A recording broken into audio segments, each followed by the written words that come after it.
You've probably seen this face during sleep paralysis. The old man's appearance is different every time, but his essence is instantly recognizable.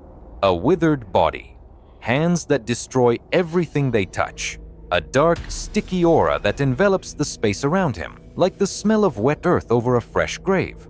Skin peeling off in tatters, cloudy eyes, solid malice. On his lips is a smile colder than any tears, colder than any scream. He exudes the otherworldly calm of a being who has long since renounced all fear of anything and anyone. His caustic abilities know no bounds. He passes through walls. He retreats into his own pocket dimension, a place where no living thing can penetrate. He appears only when he chooses, and he always comes with death. Trying to contain him is wasting time you don't have. If you smell decay, if the walls in front of you are covered in rusty stains, as if invisible acid has washed over the metal, it's him, and the next second, rotten hands are clutching you, dragging you down into the darkness, to a place of no return. The Foundation knows where he's hiding. They've figured out most of his tricks. They've studied his habits down to the last detail, but they can't do anything. So everyone's wondering, how did he even appear? To understand, we need to go back to 2020. Shen Boren and his wife, Ann Lan, were lead researchers at the SCP Foundation's Site-120.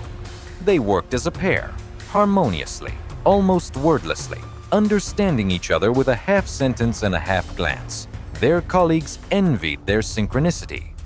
Over the course of several years of working together, they became not just a married couple, but a single unit, two people thinking in the same direction. It was this closeness that became the foundation of their main project. They developed an experimental machine, a first-generation device capable of recording and stabilizing reality in a local area. The technology was fundamentally new, unparalleled in the Foundation's archives.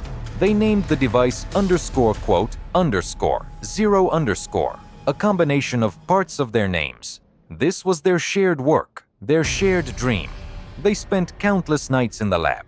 They reviewed the theory again and again, found weaknesses, rewrote calculations, and tested individual modules. Gradually, the theory strengthened and gained a foothold. Finally, the day they had been waiting for so long arrived, the final testing. The final step remained. According to protocol, they split up. Boren was in the Site A lab directly at the installation, and Lan monitored the video surveillance system in the next room. Complete visual coverage, not a single blind spot. Boren followed a rigorous, pre-programmed procedure, which he had repeated at least 80 times. Every button at the right moment, every lever without a single error. A small red indicator blinked. The microphone activated. Every spoken word was recorded. And then a sound came from beneath the ground. Not a roar, not an explosion. Something deeper, coming from below, from the very bowels of the building. The floor gave way beneath Boren's feet. He lost his balance and collapsed. The ground beneath him shook like the deck of a sinking ship. The Boren stabilizer was falling apart. Metal casings twisted, fasteners snapped, components flew apart with a deafening crash. In the next room, the monitor screens suddenly went dark. The image vanished completely. Ann Lan rushed to the door, screaming her husband's name. When she and her guards burst into the lab, it was empty. Shen Boren was gone. Nowhere. The entire room was a chaos of debris, scattered pieces of plastic and metal, the heavy, acrid smell of burning insulation.